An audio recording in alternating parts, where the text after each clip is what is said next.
দিন দিন অনেক দুষ্ট হয়ে যাচ্ছিস কিন্তু। ফায়াজ অন্যদিকে মুখ ঘুরিয়ে বলল, যা সত্যি তাই বললাম। এরপরে হাত ঘড়িতে চোখ রেখে বলল, দেরি হয়ে যাচ্ছে মা, আসি। আচ্ছা বাবা যা, ফেরার পথে কিছু টাটকা সবজি আনিস তো। আচ্ছা। বলে তাড়াহুড়ো করে সিঁড়ি ভেঙে নেমে যায় ফায়াজ। আদিবা খান দ্রুত বারান্দায় যান, গ্রিল ধরে এক দৃষ্টিতে তাকিয়ে থাকেন যতক্ষণ না ফায়াজের গাড়ির চোখে আড়াল হয়। মনে মনে দারুণ একটা পরিকল্পনা করছেন তিনি। কমলা রঙের শাড়িতে তোমাকে দারুণ মানিয়েছে বুবুই। ঝুমুরের কথা শান্তা হেসে ফেলল, আয়নাতে চোখ রেখেই বলল, জামাইয়ের অ্যাটাক ফেটাক হবে তো? ছি, এসব কি কথা বলছো? বিয়ের আগে বিধবা হওয়ার শখ জাগছে নাকি? বিয়ে না হলে বিধবা হওয়ার চান্স নেই, বুঝলি? বুঝলাম, তবে একটা আফসোস বুঝলে বুবুই, সেদিন বিয়েটা হয়ে গেলে আজ জামাই সহ তোমার বিয়ে খেতে পারতাম। ঝুমুরের মুখভঙ্গি সিরিয়াস, হো হো করে ঘর কাঁপিয়ে হেসে উঠল সবাই। ফারিয়া বলল, আরে তোর বুঝি খুব আফসোস হচ্ছে? ঝুমুর অসহায়ের মতন দীর্ঘশ্বাস ফেলল। হবে না বলো? এই যে এখন জামাই নিয়ে বুবুইয়ের বিয়ে খেতে পারতাম, মিস হয়ে গেল তো। আবারও এক দফা হাসলো সবাই। ফারিয়া বলল,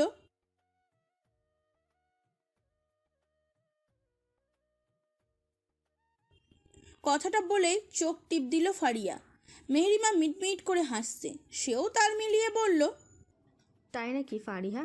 ইস, ছেলেটাকে একটু দেখাস তো। ঝুমুর চোখ ছোট ছোট করে চাইলো, সে ঠিক বুঝে গেছে তারা কার কথা বলছে। কত বড় বজ্জাত ভাবা যায়। আচমকা তার লজ্জা লাগছে, কিছু বলতে গিয়েও কেন যেন বলতে পারলো না। ফারিয়া চুল বাঁধাই এক্সপার্ট। শান্তার চুলগুলোকে পটু হাতে ঘাড়ের উপরে ফেলে হালকাভাবে একটা খোপা করে দিল, ছোট্ট ছোট্ট চুলগুলো চারপাশে বের করে দিল। মেহরিমা একটা বেলি ফুলের মালা এনে ফারিয়ার দিকে এগিয়ে দিতে দিতে বলল, নিজের হাতে বানিয়েছি, সুন্দর হয়েছে না? শান্তা বসা থেকে দাঁড়িয়ে গেল। এতক্ষণ থেকে এদের সাজগোছের অত্যাচার সহ্য করছে, আর না, সে বিরক্ত হয়ে বলল, আজ আমাকে দেখতে আসবে, বিয়ে করতে না। এমন জঙ্গলির মতো সাজাচ্ছিস কেন? মুহূর্তেই ফারিয়া আর মেহরিমার মুখে অন্ধকার নেমে হলো। শান্তার চারপাশে ঘুরে ঘুরে পর্যবেক্ষণ করতে লাগলো, কোন দিক দিয়ে জঙ্গলির মতন লাগে। ঝুমুর মাঝখান থেকে ফরন কেটে বলল, তোমাকে অনেক মিষ্টি লাগছে বুবুই, বিশ্বাস করো, আমার তো মনে হচ্ছে তারা আজকে তোমাকেই নিয়ে যাবে।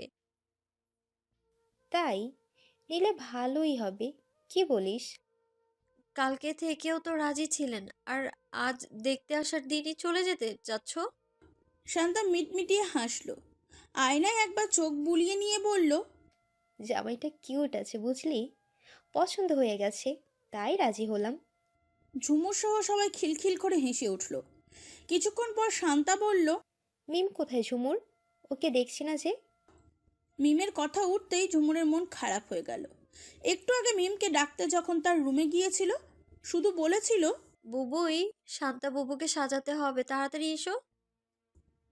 ব্যাস, সাথে সাথেই মিম তেতে উঠল। বসা থেকে উঠে ঝুমুরের সামনে এসে দাঁড়িয়ে আঙুল উঁচিয়ে ক্রোধান্বিত গলায় কিছুটা চেঁচিয়ে বলল, একদম ভালো মানুষ সাজতে আসবি না। খুব পর্দাশীল ভাবিস নিজেকে, তাই না? আসলে এগুলো তোর মুখোশ। এত ছেলে তোর চেহারা দেখে কিভাবে? আমাকে আর একবার ডাকলে খবর আছে তোর। যা, বেরিয়ে যা। ঝুমুর কেবল আহত দৃষ্টিতে তাকিয়েছিল। পরপর মিম আর একটা ভয়াবহ কাণ্ড ঘটায়, ঠাস করে ঝুমুর মুখের ওপর দরজা আটকিয়ে দেয়। বর্জ্যহতের ন্যায় কথাগুলো কানে বাজতেই ঝুমুরের কান্না উপচে আসছে। বহু কষ্টে ধরে আসা গলায় বলল, তোমার বোনের মনে হয় মাইগ্রেনের ব্যথা উঠেছে, মেজাজ চটে আছে। ঝুমুর আর একটাও বাক্য ব্যয় না করে সোজা বেরিয়ে যায় রুম থেকে। নিচে নামতেই আফিফা বেগম তড়িঘড়ি করে ঝুমুরের হাতে বাটি ভর্তি পায়েসের ট্রে ধরিয়ে দিল। বলল, এগুলো নিয়ে উপরে যা, তোদের সবার জন্য দিয়েছি, একটুও যেন নষ্ট না হয়। কথা শেষ করে তিনি ঘোমটা টানতে টানতে রান্নাঘরে চলে গেলেন। ঝুমুর বিরক্ত হলেও কিছু বললেন না, চুপচাপ ট্রে হাতে উপরে উঠে আসে। শান্তার রুমে ততক্ষণে মিম চলে এসেছে। মনোযোগ সহকারে শান্তার চোখে কাজল ঠিক করে দিচ্ছে সে। মিমের চেহারা এখন কি শান্ত, আচ্ছা, সে কেন তার সাথে এমন আচরণ করলো? ঝুমুরের মন খারাপ হয়, বুকের ভিতরে তীব্র যন্ত্রণা হয়। সে ধীর পায়ে এগিয়ে গিয়ে পায়েসের ট্রে টেবিলের উপর রাখলো। মিহিসরে বলল, বড় মা পাঠিয়েছেন, বলেছে সবাই যেন খেয়ে নেয়। পাত্রপক্ষ এসেছে ঠিক সন্ধ্যা 7টায়। হাট ভর্তি হরেক রকম মিষ্টি, পান, ফল ফলাদি। একটাই ছেলে তাদের, বড্ড অমায়িক ব্যবহার ছেলের মায়ের। ছেলে ভার্সিটি প্রফেসর, উচ্চতা স্বাভাবিকের বেশিও না আবার কমও না, ঠিমঠাম শরীর। অতিমাত্রায় সুদর্শন না হলেও মোটামুটি সুদর্শন বলা চলে। বসার ঘরে চিপা চাপায় পর্দার আড়াল থেকে তাকিয়ে তাকিয়ে দেখছে ঝুমুররা। একটার পিঠের ওপর একটা পড়ে আছে। দৃষ্টি বসার ঘরে। ফারিয়া ফিসফিস করে বলল, ঝুমুর ঠোঁট উল্টালো, মানে সে জানে না। মেরিমা ক্ষীণস্বরে বলল, জীবনে প্রথম বিয়া তো এই জন্য হয়তো মনে মনে লাড্ডু ফুটছে। ফারিয়া আবার বলল, এমন লাগবে না? না, বোঝা যাবে না। ততক্ষণে মিম শান্তাকে নিয়ে এসেছে। শান্তার শরীরের রঙের সাথে শাড়ির রং মিলে গেছে প্রায়। ফর্সা চেহারাটার জ্যোতি কয়েক গুণ বেড়ে গেছে। ঝুমুর ফিসফিসিয়ে বলল, বুবুইকে দেখলে জামাই আজকে ফিট খাবে, তাই না? শান্তা শরবতের ট্রে হাতে নিয়ে বসার ঘরে ঢুকেই সালাম দিল। পাত্রের মা এক গাল হেসে সালাম নিলেন, আন্তরিকতার সাথে বললেন, বসো মা। শান্তা বসলো। এখনো পাত্রের সাথে তার চোখাচোখি হয়নি, তবে বেশ বুঝতে পারছে সে এদিকেই তাকিয়ে আছে। ড্রয়িং রুমের আব্দুর খান আর লতিফ খান বসা, তাদের সাথেই হেসে হেসে কথা বলছেন পাত্রের বাবা। এক পর্যায়ে পাত্রের বাবা বললেন, আমার ভাতিজিটা অসুস্থ ছিল, বয়স 8 কি 9 হবে, প্রচুর শ্বাসকষ্ট তার। সেদিন রাতে হাসপাতালে নিতে গিয়েছিলাম আমরা, পলাশও ছিল আমাদের সাথে, সেখানেই দেখছিলাম শান্তাকে। যদিও আমি দেখিনি, শায়লার পলাশই দেখেছে। শালার তো এক কথা, বউ বানালে শান্তাকেই বানাবো। কথা শেষ করেই তিনি হো হো করে হেসে উঠলেন। শান্তার প্রচুর অস্বস্তি হচ্ছে। আব্দুর খান কিছুটা ইতস্তত করে বললেন, আমাদের মেয়ে তো এখনো পড়াশোনা করছে। সমস্যা কি? আমাদের বাড়ি তার নিজের বাড়ির মতোই হবে। দেখুন ভাই, আমার ছেলে মেয়ে নাই, শান্তকে নিজের মেয়ের মতোই রাখবো ইনশাল্লাহ। কখনো কোনো অভিযোগ পাবেন না। আর আমার ছেলে প্রচুর দায়িত্ববান, আপনি বিশ্বাস রাখতে পারেন। আর জামাই তো টিচার আছেই, কি বলেন? শায়লা বেগম এক হাত দিয়ে শান্তাকে জড়িয়ে ধরে বসে আছেন। ভদ্রমহিলার স্নেহগুলো কেমন মা মা। তিনি আহ্লাদি স্বরে বলল, কি হবে তা আমার মেয়ে? আমার মেয়ের আশাটা পূরণ করবেন তো মা? শান্তা কি বলবে না বলবে কিছুই বুঝতে পারছে না। তার দৃষ্টি এলোমেলো, অস্বস্তিতে গোটা হয়ে বসে আছে। হুট করে চোখ জোড়া নিবদ্ধ হলো একজোড়া শান্ত চোখের উপর। চায়ের কাপে চুমুক দেওয়ার ফাঁকে ফাঁকে দেখে নিচ্ছে তাকে। শান্তা চট করে মাথা নুয়ে ফেলে। এতক্ষণে সে বুঝলো আসলে তার লজ্জা লাগছে। উঠে যাওয়ার জন্য হাঁসফাঁস করতে লাগলো। শায়লা বেগম মনে হয় বুঝলেন, মাথায় হাত বুলিয়ে দিয়ে বললেন, তুমি তুমি এখন যাও মা। শান্তা সাথে সাথে উঠে দাঁড়িয়ে সালাম দিয়ে জায়গা ত্যাগ করে। আমার কোনো প্রশ্ন নেই ম্যাডাম, আপনার থাকলে করতে পারেন। শাড়ির আঁচলকে আঙুলের মধ্যে মোজড়াচ্ছে শান্তা। জীবনে এত নার্ভাস হয়নি সে। কি দরকার ছিল আলাদা কথা বলতে দেওয়ার? ধ্যাত! শান্তা ভরকে যাওয়া চেহারা দেখতে পলাশের বেশ লাগছে। শান্তাকে অপলক দৃষ্টিতে অবলোকন করছে সে। বাইরে ইতিমধ্যে ঘন অন্ধকার, রাত বাড়ছে নিস্তব্ধতা। বারান্দায় দাঁড়ানোর কারণে শিরশিরে হাওয়া শরীরের লোমকূপেও শিহরণ বইয়ে দেয়। পলাশ চাচ্ছে শান্তা তার সাথে কথা বলুক, কিন্তু সে তো মুখে কুলুপ এঁটে দাঁড়িয়ে আছে। পলাশ মৃদু স্বরে ডাকে, শুনছেন? শান্তা চমকে ওঠে। জি জি জি। পলাশ চাপা হাসি দেয়, বলল, ওকে, আমি নিচে গিয়ে বলছি আপনি রাজি, কারণ মেয়েদের নীরবতার সব সম্মতির লক্ষণ। বিয়ের ডেটটা একটু দ্রুত ফিক্সড করতে বলবো। শান্তার মাথায় আকাশ ভেঙে পড়ল। সামনের লোকটা আস্ত একটা ফাজিল। চেঁচানো সুরে বলল, কি বলবেন আপনি? আমি কখন বললাম আমি রাজি? পলাশের চোখ মুখে ঘোর আমাবস্যা ছেয়ে গেল। গম্ভীর স্বরে বলল, তার মানে আপনি রাজি না? আমাকে আপনার পছন্দ হয়নি? আমি আপনার যোগ্য না? ওকে ফাইন, বলবো ওইগুলো। শান্তার পায়ের নিচের মাটি সরে গেল। সে কখন এগুলো বলল? কি আশ্চর্য! পলাশ চলে যাচ্ছে, বারান্দা ছেড়ে রুমে ঢুকে গেছে। শান্তা দ্রুত পা চালিয়ে তার সামনে এসে দাঁড়ায়। পলাশ মনে মনে হাসছে, কিন্তু বাহিরে সিরিয়াস মুড। দেখলে মনে হবে তার আনা সকল অভিযোগ সত্য, এবং শান্তা অবশ্যই এরকম কিছু বলেছে। পলাশ রাশভারী গলায় বলল, কিছু বলতে চান? হুম, হ্যাঁ হ্যাঁ, আপনি এগুলো কেন বলবেন? আমি তেমন কিছু বলিনি। আপনি যথেষ্ট সুদর্শন। আপনাকে দেখে পছন্দ হবে না এমন কেউ আছে নাকি? আমি তো বিয়েতে রাজি। একদমই কথা শেষ করতেই পলাশ হো হো করে হেসে উঠল। শান্তা কিছুক্ষণ চুপ মেরে ভাবলো হাসার মতন কি হলো এখানে। পরপর নিজের বলা কথাগুলো কানে বাজতেই কান গরম হয়ে আসলো। জিভে কামড় বসালো। লজ্জায় দুই গাল টমেটোর মতন হয়ে গেছে তার। না না, এখানে আর থাকা যাবে না। থমথমে মুখ নিয়ে ঠাস করে দরজা খুলতেই ঝুমুর, মেহরিমা আর ফারিয়া ধপাস করে নিচে পড়ে যায়। ফারিয়ার উপরে পড়েছে ঝুমুর আর মেহরিমা। ফারিয়া আকাশ পাতাল কাঁপিয়ে চিৎকার দিয়ে উঠল।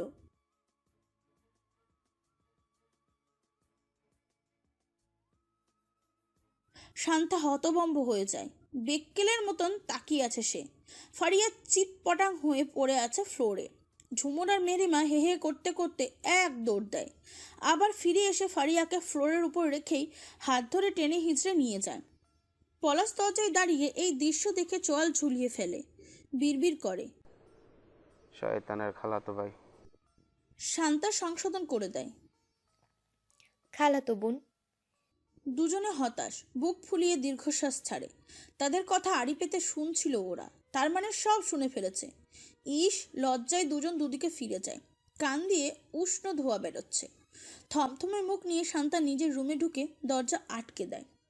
পলাশ বন্ধ দরজার দিকে হতাশ ভরা চাউনি দিয়ে নিচে নামে। ফারিয়ার কোমরে মলম লাগিয়ে দিচ্ছে মেহরিমা। পাশেই ঝুমুর ইস্ত্রি দিয়ে গামছা গরম করে ফারিয়ার কোমরে শ্যাক দিচ্ছে। ফারিয়া উ আ করছে। এটা যে অভিনয় তা খুব ভালো করেই জানে ঝুমুর আর মেহরিমা। তাদের খাটানোর জন্য বজ্জাত মেয়েটা নাটক করছে, তবু মুখ চোখে একটা দুঃখী দুঃখী ভাব ফুটিয়ে তুলেছে তারা। মেহরিমা বিরক্ত হয়, গলা ছেড়ে বলল, কিরে আর কত? ব্যথা কমেছে? ফারিয়া বালিশের উপর হওয়া অবস্থাতেই মাথা নাড়ায়, হয়নি। মেহরিমা দাঁত কটমট করে, কিন্তু ফারিয়া এসবের তোয়াক্কা করলো না। সে চিৎকার চেঁচামেচি আরো বাড়িয়ে দিল। কুই কুই করতে করতে বলল,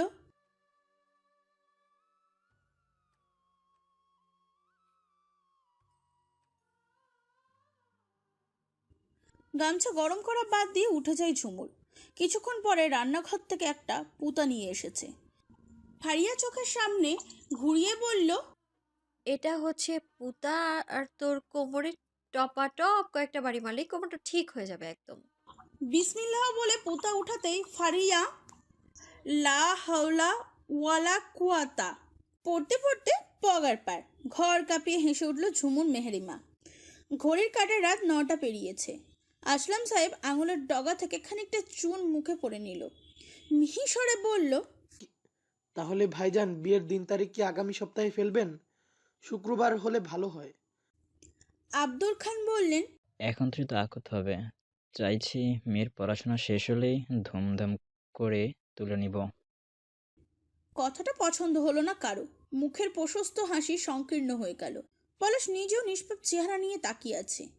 বিয়ে করে কেউ কেউ ফেলে রাখে। আসলাম সাহেব রয়েস হয়ে বললেন, ভাইজান বুঝতেই তো পারছেন আমরা ছেলেকে দ্রুত বিয়ে করাতে চাচ্ছি। আসলে আমার স্ত্রী সারাক্ষণ একা থাকে।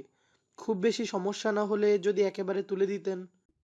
লতিফ খান তৎক্ষণাৎ কিছু বললেন না। কিছু সময় চুপ থেকে বললেন, আমাদের বাড়ির বড় মেয়ের বিয়ে, এত কম সময়ে এত বড় আয়োজন সম্ভব হবে কি করে? আপনি চাইলে সময় নিতে পারেন, তবে 2 সপ্তাহ পর হলে আমাদের আর থাকা হবে না হয়তো, কারণ আমার ফ্লাইট 27 তারিখ। লতিফ খান চিন্তিত হয়। মাথা নুইয়ে বসে থাকেন তিনি। আব্দুল খান তার কাঁধে হাত দিয়ে আশ্বস্ত করে। নিজেই কথা বাড়ালো সামনে। আল্লাহ যদি চান তাহলে আগামী সোমবারে ইনশাল্লাহ। প্রত্যেকের চোখে মুখে খুশির ঝিলিক। উৎফুল্ল কণ্ঠে সায়রা বেগম সহ বাকিরা জোর করেই বলে উঠল, আলহামদুলিল্লাহ। বসার ঘরের পর্দার আড়ালে ছিলেন আদিবা খানরা, তারাও আলহামদুলিল্লাহ বললেন। বংশের প্রথম বিয়ে, আফিয়া বেগমের বুকের ভিতর হুট করেই খালি খালি অনুভব হয়। খুশিতে নাকি কষ্টে তিনি বুঝতে পারেন না। আলহামদুলিল্লাহ বলতে গিয়ে ঠোঁট ভেঙে কেঁদে দেয়। কান্নার আওয়াজ কারোর কাছে যাওয়ার আগেই মুখে কাপড় চাপা দেয়। চট জলদি সেখান থেকে নিজের রুমে চলে যান তিনি। তাকে বোঝাতে পিছু পিছু আদিবা খান আর সাফিয়া বেগম গেল। নিজের রুমে বালিশের উপর উবুর হয়ে শুয়ে শুয়ে কাঁদছে শান্তা। কান্নার দাপটে বারবার পিঠ কেঁপে কেঁপে উঠছে। এত দ্রুত বিয়ের ডেট ফেলবে সে কল্পনাও করেনি। এই বাড়ি, এই ঘর সকলকে ছেড়ে চলে যেতে হবে ভাবতেই বুকটা ফাঁকা ফাঁকা লাগছে। মিমও কান্না আটকাতে পারছে না। মায়ের পেট থেকে দুজন একসাথে আছে, আলাদা হয়নি কখনো। এখন বুঝি সারা জীবনের জন্য আলাদা হতে হবে। ঝুমুর জন্য এই জায়গায় নিজেকেই দেখতে পাচ্ছে। কয়েকদিন আগেই তো তার বিয়ের জন্য এমন তোড়জোড় চলছিল। বারবার হাতের উল্টোপুট দিয়ে চোখ থেকে বেয়ে পড়া অবাধ্য অশ্রু মুছে নিচ্ছে সে। নাক টেনে শান্তা দু বাহুতে হাত রেখে টেনে তোলার চেষ্টা করলো, কিন্তু শান্তাও উঠল না, হাত ছেড়ে ফেলে দিল। ওই প্লিজ ওঠো না, এভাবে কাঁদলে তোমার শরীর খারাপ করবে তো। দেখো ওরা তোমাকে অনেক আদরে রাখবে, আর তুমি তো একেবারে চলে যাচ্ছ না। শান্তার উত্তর দিল না, শোয়া থেকেও উঠল না, কিন্তু সান্ত্বনা বাণী পেয়ে কান্নার মাত্রা আরও বাড়িয়ে দিল। মিম বেরিয়ে যায় রুম থেকে। এখানে থাকা তার পক্ষে সম্ভব নয়। মেহরিমাও বেরিয়ে যায়। রাতের খাবার কেউ খায়নি, সব গরম বসাতে হবে। শান্তার কাছে রয়ে যায় ফারিয়া আর ঝুমুর। ঝুমুর আবারও বলল, প্লিজ বুবুই ওঠো না, আমাদের কষ্ট হচ্ছে, বড় মাও কাঁদছে অনেক। শান্তা ভেঙে আসা জড়ানো গলায় বলল, মাকে গিয়ে বোঝা না রে ঝুমুর, মা কাঁদছে কেন? আমি কি একেবারে চলে যাচ্ছি? তাহলে তুমি নিজে কেন কাঁদছো? শান্তা ঠোঁট টিপে উঠে বসে। কান্না বন্ধ করলেও হেঁচকে উঠছে বারবার। দ্রুত পায়ে ওয়াশরুমে চলে যায় সে। হাত মুখ ধুয়ে কিছুক্ষণ পর বেরিয়ে আসে। ঝুমুর খুশি হয়। ফারিয়ার দিকে তাকালে ফারিয়া ইশারা করে রুম থেকে চলে যাওয়ার। দুজনে নিঃশব্দে বেরিয়ে যায় রুম থেকে। শান্তা খাটে বসে ফোন হাতে নেয়। আননোন নাম্বার থেকে মেসেজ এসেছে। ওপেন করতেই ভেসে ওঠে কয়েকটি লাইন। আজ একা যাচ্ছি, কিন্তু পরের বার এসে আমার মহারানীকে ছাড়া যাব না। অনেক সুন্দর লাগছিল আপনাকে ম্যাডাম। শান্তা হেসে ফেলল। মন খারাপ ভাবটা বরফের ন্যায় গলে গেল। পরপর চিন্তা আসলো, আমার নাম্বার পেলে কই? দেখতে দেখতে কেটে গেল 5 দিন। আজ শুক্রবার। আর মাত্র 2 দিন বাদেই শান্তার বিয়ে। এই বাড়ির মেয়ে থেকে মেহমান হয়ে যাবে সে। এই বাড়ি, এই সংসার সবই থাকবে, কেবল সে থাকবে না। হয়তো 2-1 দিনের জন্য বেড়াতে আসবে, কিন্তু পার্মানেন্ট আর থাকা হবে না। কাছে দূরের সকল আত্মীয় স্বজনরা ইতিমধ্যে আসা শুরু করেছে। নীরব কাল রাতে এসেছে। বাড়ির সবার জন্য ইচ্ছে মতন শপিং করেছে সে। মনের মধ্যে চাপা উত্তেজনা। শান্তার বিয়েটা মিটে গেলে নিজের কথা তুলতে পারবে। হাসলো সে। ব্যাগের ভিতর থেকে টকটকে লাল বেনারসিটা আলমারিতে তুলে রাখলো। আচ্ছা, শাড়িটা পরলে কেমন লাগবে ঝুমুরকে? দারুণ মানাবে। আসার পর থেকে মহারানীর ছায়া পর্যন্ত দেখেনি সে। কিভাবে এত লুকিয়ে চুরিয়ে থাকে? এর মধ্যেই সোফিয়া বেগম রুমে ঢুকলেন। চেহারা দেখেই বোঝা যাচ্ছে প্রচণ্ড অস্থির তিনি। নীরবকে রুমে পেয়ে অভিযোগ তুললেন। ব্যস্ত কণ্ঠে বললেন, কি অবস্থা দেখেছিস বাবা? এই রায়হানটাকে বাজারে পাঠিয়েছি, কিছু ঠিক মতো আনতে পারেনি। ছোট চিংড়ি নিয়ে এসেছে। তুই বল অতিথিদের এগুলো খাওয়ালে মান থাকবে? বাবা না, ভালো কষ্ট করে একটু বাজারে যা না। কথা শেষ করে তিনি আবার বেরিয়ে গেলেন। নীরবকে আর কিছু বলার সুযোগ দিল না। নীরব ফোঁস করে নিঃশ্বাস ছাড়ল। জানলা দিয়ে বাইরে তাকিয়ে দেখলো রোদ উঠে গেছে। এই রোদ বাইরে গেলে মাথা ঘুরবে, কিন্তু যেতে তো হবে। ওয়ালেট নিয়ে বেরিয়ে পড়ে রুম থেকে। ডাইনিং টেবিলে নাস্তা করছিল সবাই। নীরবকে দেখেই আব্দুল খান বললেন, নীরব, কোথাও যাচ্ছিস নাকি? বাজারে। নাস্তা করে যা। দেরি হলে ভালো মাছ পাওয়া যাবে না। তোমরা করে নাও, আমি এসে করব। নীরব চলে যায়। সকালে আবার আগের মতন খাওয়ায় মনোযোগ দেয়। বাড়ির মেয়েরা বাদে সকলে উপস্থিত সেখানে। আদিবা খান রুটি ছিঁড়তে ছিঁড়তে বললেন, ভাইজান, যে কথা বলবো বলছিলাম। লতিফ খান চট জ্বলতে উত্তর দেয়, হ্যাঁ হ্যাঁ বল। আদিবার সময় নেই। হালকা হেসে বলেন, ঝুমুরের বিয়ে যখন ঠিক করেছিলে তখন আমি রাগারাগি করেছিলাম। আমি জানি আমি ভুল করিনি, কারণ এই বয়সী একটা মেয়ে সংসারের কতটুকু বা বুঝে। আর সম্পূর্ণ অচেনা অজানা জায়গায় গেলে কিভাবে মানিয়ে নিতে হবে তাও তো জানে না। কিন্তু ঝুমুর সে হিসেবে নিতান্তই ছোট।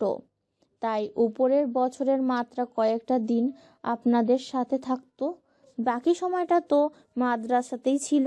কয়টা পরিবার আছে সব কিছু বুঝবে। আদিবা খান থামলেন। আব্দুল খান মাথা ঝাঁকায় দীর্ঘশ্বাস ফেলে বললেন, আমারই ভুল হয়েছে। তখন শুধু মনে হয়েছে কিভাবে মেয়েকে বাঁচানো যায়, কারণ গুন্ডার নজর পড়েছে তার উপর। অথচ তখন কোনো ব্যবস্থা নিলে মেয়েটার এত বড় বিপদে পড়তো না। আব্দুল খানের কণ্ঠ ভিজে উঠল। স্পষ্ট অপরাধ বোধে মাথা নুইয়ে ফেললেন। মেয়েটাকে আল্লাহ বাঁচিয়ে রেখেছে, এটাই তো অনেক বড় পাওয়া। আদিবা খান ফের গলা ঝেড়ে বলতে লাগলো, আমি যদি আজ আপনার কাছে কিছু চাই, দিবেন ভাই? আব্দুল খান সহ প্রত্যেকে জিজ্ঞাসা দৃষ্টিতে তাকায়। কি চাইতে পারে সেটা কারো বোধগম্য হলো না। লতিফ খান বললেন, কি হয়েছে আদিবা? আজ কথার সুর অন্যরকম মনে হচ্ছে। কি বলবি? একটু খোলাসা করে বল। আদিবা খান ফিচেল হাসলো, কণ্ঠ খাদি নামিয়ে বললেন, ফায়াজ ঝুমুরকে পছন্দ করে, আর আমিও তাকে খুব পছন্দ। বিয়ে আজ হোক কাল হোক, দিতেই তো হবেই। ঝুমুর তো এমনিতেও আমার অতি আদরের। যদি মেয়ে হিসেবে ঝুমুরকে চাই, তাহলে নিশ্চয়ই বোনকে খালি হাতে ফিরাবেন না। মুহূর্তে সকলের মুখে অন্ধকার নেমে আসে। চুপ করে একে অপরের মুখ চাওয়াচাই করলো। কিছুটা ভ্যাবাচাকাও খেয়ে গেল। এইরকম একটা কথার জন্য কেউ প্রস্তুত ছিল না। আব্দুল খান নড়েচড়ে বসলেন। চোখে মুখে বিরক্তির ছাপ নাকি তা বোঝা গেল না। দম ছাড়লেন তিনি। কথাগুলো হজম করতে বিলম্ব হলো। ফের তাকালো আদিবা খানের পানে। উত্তর দিতে পারলেন না তিনি। আদিবা খান কিয়ৎক্ষণ চুপ থেকে আবার বললেন, ঝুমুরকে এভাবে বাড়িতে বসিয়ে রাখলে তার পড়াশোনার কিছু হবে না। তাকে মাদ্রাসায় যেতে হবে, পড়ালেখা শেষ করতে হবে। আর আমি এখনই তাকে নিয়ে যাব না। বিয়ের আকদ করে রাখতে চাইছি ভাইজান। সে আপনাদের কাছেই থাকবে। বয়স 18 হলে আমরা ধুমধাম অনুষ্ঠান করে তুলে নিয়ে যাব ইনশাল্লাহ। লতিফ খান বললেন, কিন্তু এভাবে কি করে সম্ভব? বাড়িতে একটা বিয়ে হচ্ছে, সন্তানকে শ্বশুর বাড়ি পাঠানোর আগে কিভাবে কি? আদিবা খান চটজলদি উত্তর দিলেন, সেটা তো আরো ভালো ভাইজান। মেহমানদের সামনে যদি ফায়াজ ঝুমুরের বিয়ের কাজটা সেরে ফেলি, তাহলে সবাইকে আবার দাওয়াত দিতে হলো না, আর সবাইও জানলো যে বিয়েটা হয়ে গেছে। আব্দুল খান আর লতিফ খান একসাথে তাকালেন কুদ্দুস আহমদের দিকে। তাদের বোনটা এই কিপটার সাথে থেকে থেকে কিপটা হয়ে গেছে। কুদ্দুস আহমেদ তাদের দৃষ্টি পাত্তাই দিল না। মনোযোগ দিয়ে সবজি দিয়ে রুটি খাচ্ছেন। কেউ মনে মনে কিছু বললে তাকে পাত্তা দিয়ে লাভ নেই। তাদেরকে চুপ থাকতে দেখে আদিবা খান মনে মনে দমে গেলেন। তারা কি রাজি হবেন না? তিনি শেষলাক্তক গলায় বললেন, ঝুমুরের ওই দিনের আচরণে ফায়াজ কষ্ট পেয়েছে অনেক। টানা 4-5 ঘন্টা বৃষ্টিতে ভিজেছে ছেলেটা। 4 দিন বিছানা ছেড়ে উঠতে পারেনি। শান্তার বিয়ের এত বড় অনুষ্ঠান, কিন্তু সে আসবে না। ছেলে আমার কাছে কিছু চেয়েছে, কিন্তু মা হয়ে আমি তা দিতে ব্যর্থ। ক্ষমা করবেন ভাইজান, আমি বুঝতে পারিনি আমার ছেলে এতটা অযোগ্য। ঝুমুরকে বিয়ে করার মতো সুপুরুষ হয়তো সে নয়। মাফ করবেন আমাকে।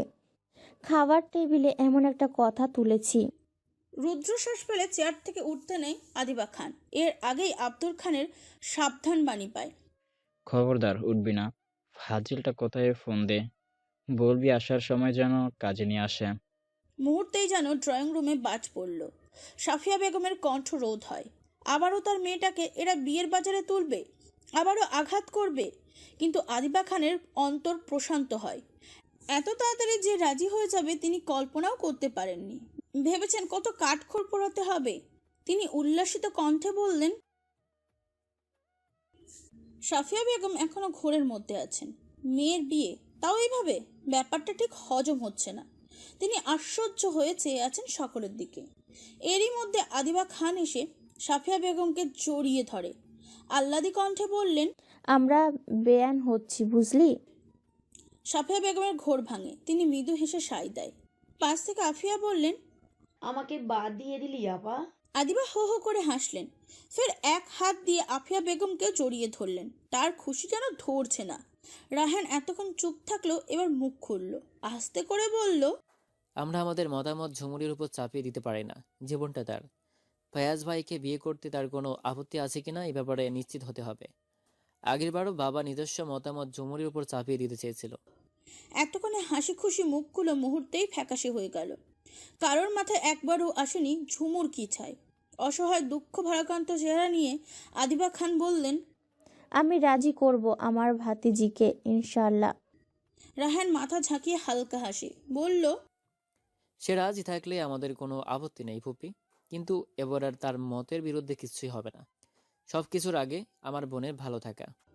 কথা শেষ করে রায়হান উঠে বেসিনের কাছে চলে যায়। রেখে যায় পাহাড় সমান চিন্তা। লতিফ খান বললেন, এত চিন্তা করিস না, আল্লাহর ভরসা। হয়তো ঝুমুরের জোড়া ভাইজানের সাথেই আছে, না হলেই তো সেদিনেই বিয়েটা হয়ে যেত। লতিফ খানের কথায় আদিবা খান কিছুটা শান্ত হলেন। বুকের উপর ভারী বোঝা কিছুটা হালকা হলো। তিনি বিনয়ী হয়ে বললেন, ভাইজান, আপনারাও আসুন আমার সাথে। আমি একা ঝুমুরকে কি বলবো বুঝতে পারছি না। তার কণ্ঠে স্পষ্ট ব্যাকুলতা। লতিফ খান বলল, আব্দুরও যাবে, চলো। তিন ভাই বোন চলে গেল। সাফিয়া বেগম ধপ করে চেয়ারে বসে পড়ে। আফিয়া বেগমের দিকে তাকিয়ে বললেন, এটা কেমন বিয়ে আপা? প্রস্তাব দিলে আর ওনারা দুই ভাই ঢ্যাং ঢ্যাং করে রাজি হয়ে গেল। মেয়েটাকে দুটো দিন শান্তিতে থাকতে দিল না। ফাইয়াজ তো ঝুমুরের চেয়ে অনেক বড়। চিন্তায় সাফিয়া বেগমের মাথা দপদপ করছে। আফিয়া বেগম চাপা হাসলেন, বললেন, ফায়াজের মতো লক্ষ্মী ছেলে আছে নাকি বোকা? আর 26-27 বছর তোর কাছে বড় মনে হয়? একটা ছেলে পড়াশুনো করে নিজের পায়ে দাঁড়াতেই তো আরো বেশি সময় লেগে যায়। ফায়াজকে আমার অপছন্দ না, কিন্তু এত তাড়াহুড়ো করা কি ঠিক হচ্ছে? আল্লাহ যা করেন ভালোর জন্যই করেন। আপাও যথেষ্ট ভালো মানুষ, দেখবি ঝুমুর সুখী হবে ইনশাআল্লাহ। সাফিয়া কিছু বলতে যাবেন তার আগেই মিম এসে হাজির। হালকা পাতলা সাজ, লং ফুলহাতা কামিজ গায়ে, চুলগুলো উপরে তুলে ঝুটি করা, এক হাতে ভ্যানিটি ব্যাগ ধরে আফিয়া বেগমের সামনে দাঁড়িয়ে আছে। মেয়ের চলাফেরা কোনো কালেই পছন্দ নয় তার। ভ্রুতে বিরক্তির ভাঁজ ফেলে তাকিয়ে আছেন তিনি। তেজালো ভারী গলায় বললেন, শত সেজে কোথায় যাওয়া হচ্ছে আপনার? পার্লারে যাব। শান্তার বিয়ে, আর আমাকে যদি সবার চেয়ে বেস্ট না লাগে, ব্যাপারটা কেমন না? তাই বলে আজ যাবি? আজ ঝুমুরের পাশে একটু থাকবি তা না করি তুই পার্লারে যাচ্ছিস? ভালো, খুব ভালো। তোর মতো মেয়ের পেটে ধরে আমার জীবন সার্থক। মিম বিরক্তিতে কপাল কুঁচকে ফেলে, তিক্ত কণ্ঠে বলে, কেন? আজ কি তোমাদের ঝুমুরের বিয়ে নাকি যে তার সাথে থাকতে হবে? এত ন্যাকামি না করলেও পারো। জানাতে এসেছি, জানিয়েছি, ব্যাস। আমার ফিরতে ফিরতে দুপুর হবে। আফিয়া বেগমকে কিছু না বলার সুযোগ দিয়ে মিম হনহন করে চলে যায়। মেয়ের যাওয়ার পানে তাকিয়ে দীর্ঘশ্বাস ফেলেন আফিয়া। ঝুমুর নিজের রুমে বসে সূরা কাহফ তেলাওয়াত করছে। জুম্মার দিনে এই সূরা তেলাওয়াতে অনেক সওয়াব ও ফজিলত রয়েছে। রাসূল সাল্লাল্লাহু আলাইহি ওয়াসাল্লাম বলেন, যে ব্যক্তি সূরা কাহফ পড়বে তার জন্য সেটা নিজের স্থান থেকে মক্কা পর্যন্ত আলো হবে, এবং যে শেষ 10 আয়াত পড়বে সে দজ্জালের গণ্ডির বাইরে থাকবে এবং দজ্জাল তার উপর কোনো প্রভাব বিস্তার করতে পারবে না। সুনানে নাসাই হাদিস নম্বর 10,072। আদিবা খানের চক্ষু শীতল হয়ে আসে। এমন মেয়েকে মাথায় তুলে রাখা যায়। হৃদয়ে বয়ে যায় সুশীতল বাতাস, ঠোঁটে লেগে আছে চমৎকার হাসি। ঝুমুর তাদের আগমন টের পায়। কুরআন বন্ধ করে পাশে রেখে দেয়। মৃদু স্বরে সালাম দেয়। লতিফ খানরা সালাম দিয়ে ঝুমুরের বিছানায় গিয়ে পা টান টান করে বসে। ঝুমুর জিজ্ঞাসা দৃষ্টিতে তাকায়। হঠাৎ ফুপিসহ বাবা আর বড় বাবার আগমন তাকে চিন্তায় ফেলে দেয়। কুরআন শরীফ টেবিলের উপর রেখে তাদের সামনে এসে দাঁড়ায়। ভ্রু খানিকটা কুঁচকে বলল, কিছু বলবে বাবা? আব্দুল খানের চিন্তা হচ্ছে মেয়ে কিভাবে নেবে কথাটা। হাত পা কাঁপছে তার। আব্দুল খানের নিশ্চুপতায় বিরক্ত হয় লতিফ খান। ঠোঁট মিলে হেসে তিনিই কথা বাড়ালেন, তোর শান্ত বুবুর যে বিয়ে কেমন লাগছে তোর মা? প্রশ্ন শুনে ঝুমুক অবাক হয়, হাঁ করে কিছুক্ষণ চেয়ে থাকে। তার কপালের ভাঁজ মিলিয়ে গেছে। মাথা নেড়ে বলল, অনেক ভালো লাগছে বড় আব্বু। আচ্ছা, বাবারা কি কখনো ছেলে মেয়েদের খারাপ চায়? ঝুমুর ঠোঁট কামড়ে ধরে প্রশ্নের আগা মাথা সে কিছু খুঁজে পাচ্ছে না। তবুও বলল, না, যারা জন্মের পর থেকে এত কষ্ট দিয়ে মানুষ করছে তারা কি করে খারাপ চাইবে বলো? তোর শান্ত বুবুর জন্য যদি পলাশ খারাপ হতো তাহলে আমরা কোনোদিনও বিয়ের দিকে এগোতাম না। আর দেখলি তো আমার পছন্দকেই সে মেনে নিয়েছে। ঝুমুর মাথা নাড়ায়, সে দেখছে। আদিবা খান উৎসুক হয়ে তাকিয়ে আছে ঝুমুরের পানে, গলা শুকিয়ে কাট কাট। যদি ঝুমুর নাকচ করে দেয় তখন? লতিফ খান সংকুচিত হয়ে প্রশ্ন করে। আজ যদি আমি আর তোর বাবা মিলে কোনো ছেলেকে তোর জন্য পছন্দ করি এবং তাকে বিয়ে করতে বলি, তাহলে কি তুই আমাদের ফিরিয়ে দিবি? বুকের ভিতরটা হুট করেই খালি হয়ে যায় ঝুমুরের। পুরো শরীর হিম হয়ে গেছে, মেঝেতে রাখা পা দুটো অসাড় হয়ে যাচ্ছে। অবিশ্বাস্য চাহনিতে তাকিয়ে থাকে মানুষগুলোর দিকে। আব্দুল খান মুখ তুলে মেয়েকে দেখলেন। আগেরবারও মেয়ের এই ধারালো দৃষ্টির শিকার হয়েছেন তিনি। ঠোঁট নেড়ে কিছু বলতে চেয়েও পারলেন না। লতিফ খান ফের আবার বললেন, জন্ম, মৃত্যু, বিয়ে, এই তিনটি জিনিস কেবলমাত্র আল্লাহর হাতে। আমরা কেউ তা খণ্ডন করতে পারবো না বা চাইলেও পরিবর্তন করতে পারবো না। তুই তো জানিস মা, তিনটি কাজে দেরি করতে নেই। তার মধ্যে একটি হলো যখন ছেলেমেয়ে প্রাপ্তবয়স্ক হবে এবং কুফু বা সম্মানের পাত্রপাত্রী পাওয়া যায়, অভিভাবকের দায়িত্ব তাদের বিয়ে ব্যবস্থা করা। ছেলে মেয়েদের যত দ্রুত বিবাহের ব্যবস্থা করা যাবে, ততই তারা বেবিচার থেকে বাঁচতে পারবে। তিরমিজি মিশকাত হাদিস 605। ঝুমুর অবাক চোখে চেয়ে রয়। মুখ ফুটে একটা শব্দও বের হয় না তার। মাথা ভন ভন করে ঘুরছে, বুকের ভিতরে চলছে মৃদু তোলপাড়। আবারও ঠিক আগের মতোই তারা নিজের সিদ্ধান্ত জানাতে এসেছে। চোখের দৃষ্টি ঝাপসা হয়ে আসে তার। চোখের কোল ঘেঁষে টপার টপ অশ্রু ঝরে। লতিফ খান হালকা কেশে গলা পরিষ্কার করে নেন, ভারী গলায় বললেন, শান্ত আর মিমের বয়স বাড়লেও তারা তোমার মতো, মেহেরিমার মতো বুঝদার নয়। তোমাদের ছোটবেলা থেকে আমরা অন্যরকমভাবে বড় করেছি। মাদ্রাসায় রেখে পড়ালেখা করিয়েছি যেন তোমরা খারাপ সঙ্গে না মিশতে পারো। ঝুমুরের শরীর হিমশীতল হয়ে আসছে। অজানা আশঙ্কায় বুক ধরপড় করছে। চোখের পানিতে সারা মুখ চ্যাটচেটে হয়ে আছে। তিত্তির করে কাঁপছে অদর। ভাঙা অস্পষ্ট স্বরে বলল, কার সাথে বিয়ে আমার? কথাটা বলতে গিয়ে ঝুমুরের বুক ভার হয়ে আসে। কাতর দৃষ্টিতে চেয়ে আছে সামনের মানুষগুলোর দিকে। লতিফ খান এবার নিখত ভারী কণ্ঠে আওড়ালো, ফাইজার সাথে। ঝুমুর স্তব্ধ হয়ে যায়, সারা শরীর ঝিমঝিম করে ওঠে। এত দ্রুত এই বিষয়ে কথা উঠবে সে ভাবেনি। অবিশ্বাস্য তার চোখে মুখে। কথাটা হজম করতে পারছে না সে। ফ্যাল ফ্যাল করে তাকিয়ে আছে শুধু, যেন নিজেকে ধাতস্থ করছে। আব্দুল খানের দিকে তাকিয়ে কাটকাট গলায় বলল, তোমার কি চাওয়া বাবা? আব্দুল খান মাথা তোলে, অসহায় তার দৃষ্টি। মেয়ের হাত ধরে টেনে এনে তার আর আদিবা খানের মাঝখানে বসায়। কিছু বলতে যাবেন সেই মুহূর্তে আদিবা খান ঝুমুরকে আলতো হাতে জড়িয়ে নেয় নিজের সাথে। মাথায় আদুরে হাত বুলিয়ে দিয়ে বলে, তুই বুদ্ধিমতী মেয়ে মা। মেয়ে হয়ে জন্মালে পরের ঘরে যেতেই হবে, এটাই প্রকৃতির নিয়ম। দেখ, আমি বাবার বাড়ি ছেড়ে এখন পরের বাড়িতে আপন করে নিয়েছি। তোর মা চাচিরাও এভাবে এসেছে। আমরা সবসময় ছেলে মেয়ের ভালো চাই। সামান্য একটা ইস্যু নিয়ে তোর আর মেহরিমার পড়াশোনা প্রায় বন্ধ পথে। কিন্তু আমি চাই তুই লেখাপড়া করে অনেক বড় হ, নিজেকে নিজে চিনতে শিখ, বুঝতে শিখ। জীবনে নিজের মতো একজন মানুষ প্রয়োজন যে তোকে বুঝবে, জানবে। তুই হয়তো জানিস না, ফায়েজ তোকে পছন্দ করে। আর আমিও চাই তোর মতো লক্ষ্মী একটা মেয়ে আমার ছেলের বউ হয়ে আসুক। সেটা না হয় তুলেই হলি। কি রে, হবি না আমার ফায়াজের বউ? ঝুমুর থরথর করে কাঁপছে, টলমল করছে শরীর। নার্ভাসনেসে ভিতরটা ডিপ ডিপ করছে, কেমন জানি ভোতা অনুভূতি হচ্ছে। আনমরেই ঠোঁট নেড়ে বলে দেয়, তোমরা যা চাইবে তাই হবে, আমি রাজি। চোখে মুখে খুশির ঝিলিক খেলে যায় সকলের। আদিবা খানের হাতের বেষ্টনী শক্ত হলো, আষ্টে পিষ্টে জড়িয়ে ধরে রেখেছে ঝুমুরকে, যেন চাইছে বুকের ভিতরে ঢুকিয়ে ফেলতে। ঝুমু তার বাবার মুখের দিকে তাকাতেই দেখতে পেল স্বচ্ছ হাসি। তাচ্ছিল্যের সাথে হাসে সে। তাকে এমন একটা অবস্থানে ফেলেছে যে না করার উপায়ও নেই। যাও বাবা মা, তোমাদের বোঝা হালকা করলাম আমি। হ্যালো বন্ধুরা, পরবর্তী পার্ট খুব তাড়াতাড়ি আসবে, তো সবাই অপেক্ষায় থাকো। আর চ্যানেলটি যারা এখনো সাবস্ক্রাইব করোনি তারা পরবর্তী পার্ট দেখার জন্য চ্যানেলটি সাবস্ক্রাইব করে রেখো। ধন্যবাদ সবাইকে, আমাদের সাথেই থেকো।